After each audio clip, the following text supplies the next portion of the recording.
Hey everybody, welcome to Electric Cafe.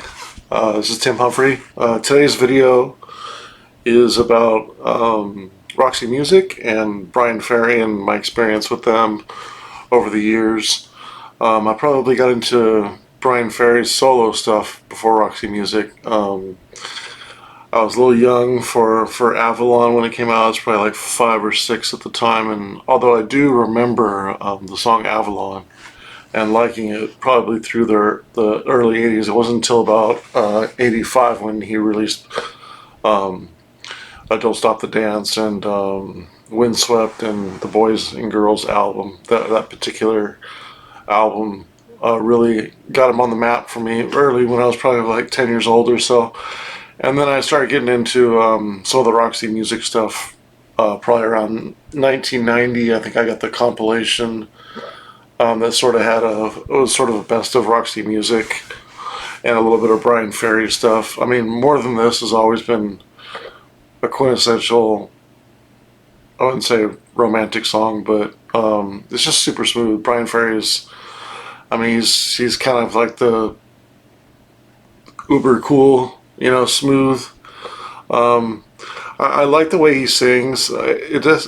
People that get into, I've seen some reviews online and people that kind of, they can't really hear what he says sometimes in the way he sings, but he kind of has like this. I always kind of describe it like if there was like he always kind of sings like he's like he mistreated a girl or or lost a girlfriend, or he kind of has that broken-hearted, crooner kind of lost love, which I like. I always kind of, I feel like a lot about that with a lot of my youth and girls that I dated. Maybe some missed opportunities in the past, and not necessarily being able to speak my mind or say what's on your mind, or miss an opportunity and maybe looking for things that you shouldn't be looking for when it comes to girls. And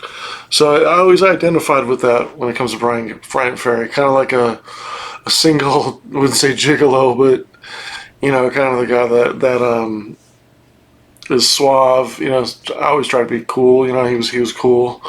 Always dressed well. I really liked the musicmanship on it. Great bass line. John Mackey's really talented when it comes to the Roxy Music stuff. Manzara is great guitar player, of course. Roxy Music is so important for music, and along with David Bowie and probably T-Rex, as far as the kind of androgynous kind of first people to wear, elaborate. I wouldn't say maybe the first people, but their stage uniforms and makeup and little, eye patch. Bryan Ferry wore an eye patch on, a couple of the videos he did, like Top of the Pops and stuff like that, and just kind of their look upon rock music is like art and kind of selling it in a artistic way versus kind of, it was kind of unique at the time. And obviously they're in Rock and Roll Hall of Fame, and a lot of people look up to Roxy Music, and everybody from Duran Duran to Depeche Mode to a lot of rock bands were influenced by Roxy Music. And so today I want to talk a little bit about their music and then some of the Bryan Ferry solo, which actually I'm more of a Bryan Ferry solo stuff, even though there's less of it than probably Roxy Music. Not so much a fan of his cover music, although I really do like the album Taxi, but the later stuff, maybe a little bit too much cover stuff. I really like more want to hear the original stuff than necessarily his version of 60s soul and rock and blues performances, songs. It really started again when as far as like Roxy Music going in chronological order, with Country Life. I don't have the first 3 albums of Roxy Music. Just haven't really ever got around to getting them. I know that might be sad to say for huge Roxy Music fans out there, but I I like more the later Roxy music. You know, safe to say, incorporated. I'm a disco baby, so it incorporated a little bit of disco and a little more keyboards and a little bit more smooth. I think, even though a lot of hardcore Roxy music fans like the early stuff, I tend to like a little bit later when it more sounds like Bryan Ferry solo stuff, like Avalon, than necessarily like the more you know, the more rock stuff, the early stuff. Even though I love Brian Eno, you know, it makes sense why he left the band. Even though, like, you know, Every Dream Is a Heartache, that song is great. I can see why he went solo versus being in a band. You know, so Country Life is probably um, you know, these two Roxy music albums, the last two here, Siren and Country Life are the last two of the five Roxy music albums, and they're my favorite of the Roxy music albums. This has the thrill of it all I Want Is You, Out of the Blue. Out of the Blue sounds very Bryan Ferry solo stuff. Also, it has uh, Prairie Rose, which is actually a good early one of, you know, even though I like Virginia Plain and Ladytron and stuff like that, it's not necessarily the stuff that I gravitate towards when I think of listening to Bryan Ferry. And then you have a Siren here, 1975, so right around my birthday year, 1976. Love Is the Drug is probably their most well-known, probably in the States anyway, their most well-known Roxy music song. Love Is the Drug from their original albums before they did Avalon, anyways. Whirlwind is a good song. Both Ends Burning. Just Another High. Great album. As you know, classic album covers. That Country Life is the one with without the girls on the front. Of course, here's his future wife on the front here as well. So classic album covers. I mean, that's one really cool thing about their covers is having beautiful girls on the front, right? I mean, that's it's always a good seller, right? But he did it in a tasteful way, which is cool. Well, maybe not the one album with the where you can see their girls' breasts, but you know. So then I have Viva, which is them live. Out of the Blue is on here. Both Ends Burning is on here. Do the Strand. And Every Dream Home is a Heartache, which is a really good live version here. So there's Phil Manzera up here and Bryan Ferry and McKay down there, and this is a really good live album. I'm not sure how many live albums they actually have, but this is, I believe, the only one that they actually released during their career, anyways. Their first, you know, 7, 8, 9 years, anyways. Here's Manifesto. So this is kind of when they're introducing a little bit more of a disco sound. So Dance Away's on here, which is a really good one. Angel Eyes, which is probably their most disco track, which is probably disliked by a lot of hardcore Roxy music, but you know, I really like this album. Trash is another good one, and then the title song Manifesto is really good. Spin Me Around, also another good one. So, you know, this is a really, really good album as well. And then you kind of get into some of the better stuff. So, you know, I really like Flesh and Blood. I actually have American version and the UK pressing here. So, Same Old Scene. This is, you know, this is when kind of Bryan Ferry kind of really fully came out and kind of you knew what to expect if he was going to go solo. Same Old Scene. Oh yeah. I mean, just those grooves. My Only Love. Midnight Hour, of course, is a cover song of Wilson Pickett. You know, Over You, another good one. So this kind of has that the broken-hearted kind of, you know, guy at the end of the night who I always picture like listening to this music. Like if you were in a bar or a club and there was one girl and you had your eye on, and you know she ends up walking out with some other guy, and you're just kind of bummed, like I should have made my move or said something. You know, you just have the regrets of saying something that you didn't say, and this kind of has that kind of feel of going home by yourself and feeling kind of sad, and you know. if I was in France or somewhere listening to this, like I would go to a cafe in the rain and have a cup of coffee or a cigarette or something like that. I mean, this kind of music puts me in that mood to kind of be like very reflective and think about girls in the past that I've dated or something like that. It's just I don't know. I've always played Bryan Ferry and Roxy music to girls that I've dated. That's I guess I should stop there. So then we have Avalon. I have both the American and the copies, UK copies of this. I mean, this is considered probably one of the most well-recorded albums of the early '80s, if not of the '80s. I mean, this is very well known, not only for the songs, but I mean, the recording is just Rhett Davies, and Bob Clearmountain, Robert Ludwig. Obviously, one of the probably most important mastering engineers of all time. Mastered everything from Led Zeppelin to what have you. And this was recorded, engineered by Bob Clearmountain, who's amazing engineer himself. That's one great thing about this, really set the tone for some of the Bryan Ferry amazing recordings as well. And of course, More Than This is on here, Avalon. Those are, probably two of Roxy Music and Bryan Ferry's most popular songs. Again, that same type of, kind of lonely, kind of single romantic guy being by himself and not getting the girl right. India, really good interlude. While My Heart Is Still Beating.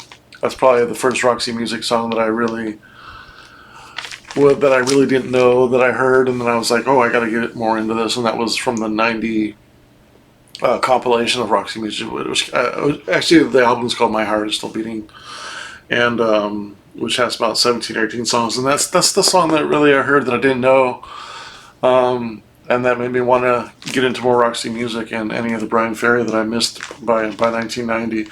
The Space Between is a really smooth track again. That really kind of, when Roxy Music kind of hit that groove, and I mean, they're amazing bass player, and it kind of has that kind of like rock music, but it's very smooth. It's kind of like lounge music, club music, and it's got a great groove.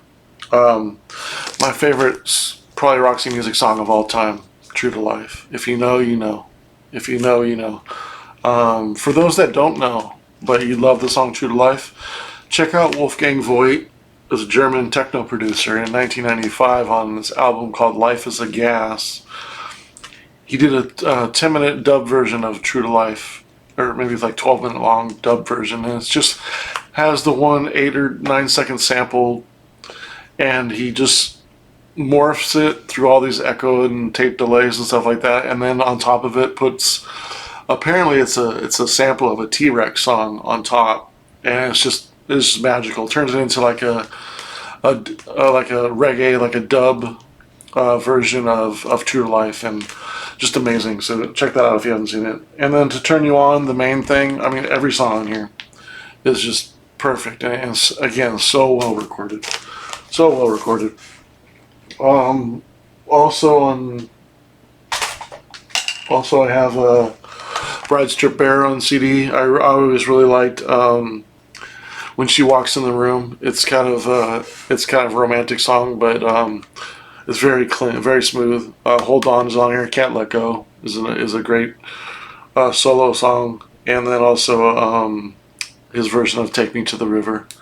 So solid CD here. Not one of his widely known ones. This is his first solo song, first solo album, I believe. Didn't get fantastic reviews, but it's solid. It's solid. And then, kind of going into my Bryan Ferry stuff. So, of course, 1985, Boys and Girls. This is the first Bryan Ferry album I had. Stone Woman, my favorite track on here, and Sensation are just amazing. Stone Woman is so catchy. They need to really remaster this album. I will say, like, this is a very thin album. It's produced well. It's got a lot of great session players on here. Everybody from um, again, Rhett Davies is on here. I mean, some of the musicians on here are just like, I mean, David Gilmour's on here from Pink Floyd. I mean, Mark Knopfler's on here from, I guess he's from, shit, who does that? Not Power Station, but Dire Straits, right? So, if I'm not mistaken, now Rogers is on here. I mean, David Sanborn's on here.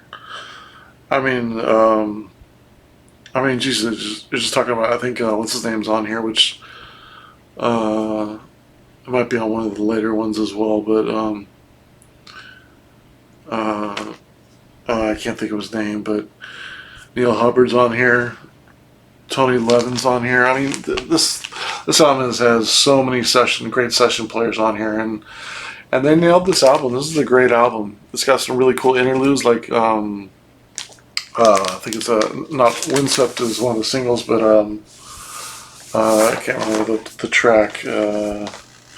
Wasteland, really cool tracks, like a minute and a half, and then of course you have Slave to Love on here, which was a huge track, and Don't Stop the Dance. So this was a great album.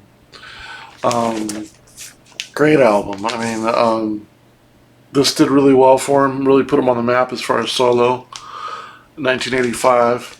You know, great album. And then of course have the CD as well. I still have a CD in my car, so I'm happy for that. So I will always have CDs in a CD player in my car. No Blu-ray. No, I rarely listen to. The only time I listen to any kind of streaming, that's one thing. If I should probably do a video on. I've never had an iTunes account. I've never had. Well, I take that back. I do have an MP3 player because sometimes when I play poker, I want to listen to music, but no iTunes account. Never had Spotify. Never really downloaded illegal music. Or any kind of. I just don't enjoy the streaming. I'm a turntable and a CD player and cassette player type person. I enjoy the electronics and the pieces of gear. And if you saw my 3 or 4 music rooms, you would see that I have a stereo set up in every room, component stereos. This is my surround sound room, so those are those little Polk Audios back there. Those are my just cheap background. I still haven't got around to setting up my better surround speakers, but I have B&Ws in the front, and B&W centered channel, Bowers and Wilkins, and I have a lot of Polk Audio stuff and Boston acoustic stuff, and then I have a lot of B&W speakers in the room, some nicer ones, and bookshelf speakers, and I have 7 Techniques turntables, and I have a mixer in every room, and I DJ in every room, and I kind of have a little music setup in every room that has a CD player, turntable, and a cassette player. I just enjoy component stereos and putting them together, and the sound that you get from personalizing a little small setup, which is cool. I should do a video on that someday. And then you got the song you did for the movie Legend. Is Your Love Strong Enough? So it's got Windswept, the instrumental, on here. This was the reason why I bought this. Not too strong on this particular song, but I'm a huge collector, and it was cheap. So, and Windswept instrumental is good enough for me to buy for a couple $. And then I have the Don't Stop the Dance promo here. Has Slave to Love on the back. One of his best solo songs. And then 1987, Betanor. Solid album. Kiss and Tell's on here. Limbo's on here. Newtown's a really good song. 7 Deadly Sins. Those are probably the best 4 songs on here. And then also I have the 12-inch of Kiss and Tell, which has the extended remix. And the dub version. So, that's my Roxy Music and Bryan Ferry record collection. I also have Taxi on CD, which when that came out in '93, this has so many good songs on it, so many good cover songs. I didn't realize that some of them were cover songs. In fact, I didn't realize probably right away that it was actually an album full of cover songs because they're not necessarily that well known. I mean, it does have "Rescue Me" and "I Put a Spell on You," but "Will You Love Me Tomorrow" is obviously a big song. I don't remember who did that in the '60s, but just one more chance is on here. Just excuse me. Just one look. Excuse me, sorry. But first 5 or 6 songs are really good on here, and of course the song, the title song "Taxi" is a really good track. And then the last album that I heard at the time, and I actually got to get around to getting. I have a poster of this in my living room. That's how much I love this album here. The slow songs on here, the moody albums, the moody songs, "Your Only Face," "Chain Reaction," "Which Way to Turn," and "Your Painted Smile," and then the title track "Mamuna."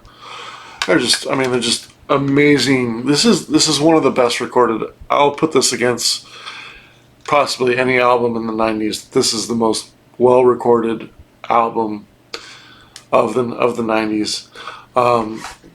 In 1994, this was, vinyl was on its way out, by like '91, '92. Like, it was only pressed on vinyl in a few Southern American countries. I think maybe like Spain and maybe Colombia or maybe Brazil or something like that. But it was finally released on vinyl, and recently, like I think like last year, finally, and original copies of this were going for like $250, $300 for a really good version, and I held off for a long time. And unfortunately, the reissue isn't necessarily ideal because it's still on one record. They ended up putting a double record on it, but on the second one, they put on outtakes, and I don't necessarily want to hear outtakes. I want to hear this spread out over 2 pieces of vinyl. I mean, it's I wouldn't say it's a super long record, but I mean, all the tracks are.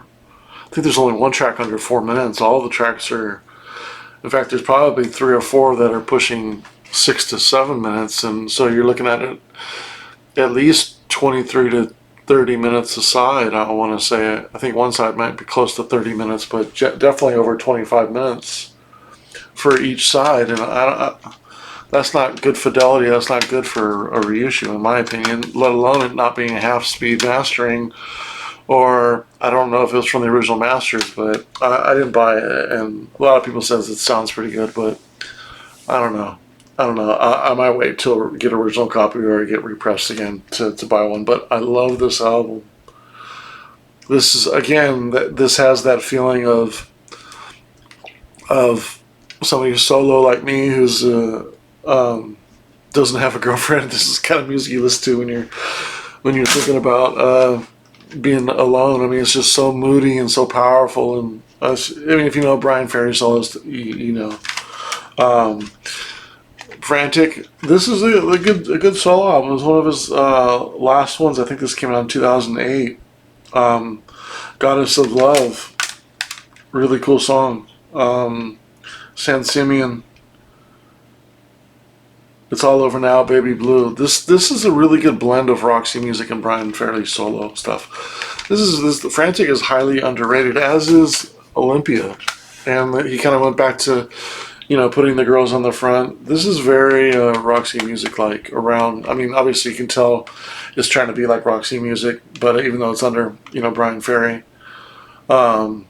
Shameless, Song to the Siren, it just sounds like something that would be on a Roxy music album. In fact, the really cool thing about this is Bryan Ferry made a couple appearances on this one, on Tender Is the Night, and I think one other song.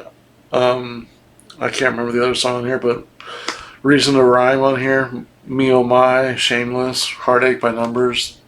Really good album. If you don't know Frantic or Olympia, and you like Bryan Ferry or Roxy music, don't miss out on those albums. Also, I have since I had it here, Mamuna on cassette. This is my original Mamuna cassette from 1994. Got a lot of play. Played that one a lot. And then I have the DVD, The Thrill of It All, which kind of gathers all his top of the pop charts. Of course, their popular concert they had when they closed Roxy Music in 1982 at is it Freejus? Frejus in France. Is it? I'm guessing the J is silent as Freejus, France. I'm sure I'm butchering that, but that's a really important for the concert. I think that was the last Roxy Music concert with the original members. And then it's got a few promotional videos on here. So a really nice DVD collection here if you ever see this. This gives you a really good snapshot of probably the best of Roxy Music stuff. Doesn't really go into Bryan Ferry solo stuff. But, I think if there's anything that I probably regret not seeing live is probably seeing Mamuna live when he came on that tour. That was such a great album. It was just pre-internet, and, I probably didn't know it was coming, and it came and went, and probably in 94, 95, I was, probably not paying attention to what concerts were coming out at that particular time. Just had, I was 21 at the time, 18, 19 at the time, so just, doing other stuff and involved in a lot with, friends and stuff like that. Didn't really go to a lot of concerts in 94, 95, those particular years. I think in 95 I only saw Depeche Mode, and strangely enough I saw Phil Collins in 94. But 95, I don't think I saw. I did see Susie and the Banshees last concert in 95 but I didn't see too many concerts that year in 94, 95. I can't really think of any besides those three, which is strange, especially for the 90s. And I did see a lot of concerts. But yeah, that's my Roxy Music collection, and I always love listening to Bryan Ferry solo stuff. I just get in these moods where I'll play an hour, 2 hours worth of his stuff in a row. I just really love. I wish he came out with more solo stuff. The two albums in the 80s and the two albums in the 90s. I mean, that has a lifetime worth of music for me. But I wish he came out with a couple more albums. But he's getting close to I think he's almost into his 80s now, and who knows how much longer he'll be around. But Bryan Ferry is just an all-time great. Great singer, and Roxy Music, their music is timeless. So I'd be curious if you want to put down your top 5 Roxy Music songs and your top 5 Bryan Ferry songs below, or your top 5 overall albums by Roxy Music and Bryan Ferry. I'd be curious to see what your favorites are. And have you guys ever seen Bryan Ferry in concert? I never got the chance. Did you guys ever see him? And if so, where? I'd be curious to what your thoughts were. And I think it's great that they ended up getting into the Rock and Roll Hall of Fame, even though I'm not a huge Rock and Roll Hall of Fame. It's a criminal what they haven't recognized and what they have recognized. I mean, there's I should get into a story about, get into a long conversation about that, but it's amazing that they have hip hop in there and they don't have some basic electronic artists like Kraftwerk, or New Order or things like that, but they have Eminem and Dr. Dre and stuff. It just makes absolutely no sense. Electronic music continues to get disrespected when it comes to the American media and the American press, and they don't. I should do a video on that because they don't know how to promote it and they don't know how to sell it. And that's the great thing about electronic music. It's all in the underground. You can make it solo in your room, and you don't need some pretty big production company or a big label to promote it. And you can put it out now real quick and sell on Bandcamp and stream it or what have you. But it doesn't need this big old rigmarole of some label and Billboard magazine and Spin magazine promoting it, Rolling Stones, a bunch of media garbage who only laud the great artists and the popular artists and don't really know what's going on when it comes to underground music. But I'll save that conversation for another day. But it's great that Roxy Music is in the Hall of Fame because they deserve it. And I know when it comes to rock and roll, I mean, Roxy Music is I don't think there's really any band who did much more than they did in 5 albums, 5 or 6 albums that they did, and so hats off to them. So Bryan Ferry, check him out if you don't know him. If you do know him, again, I'd be curious to know what are your favorites below. So have a good day. Thanks so much.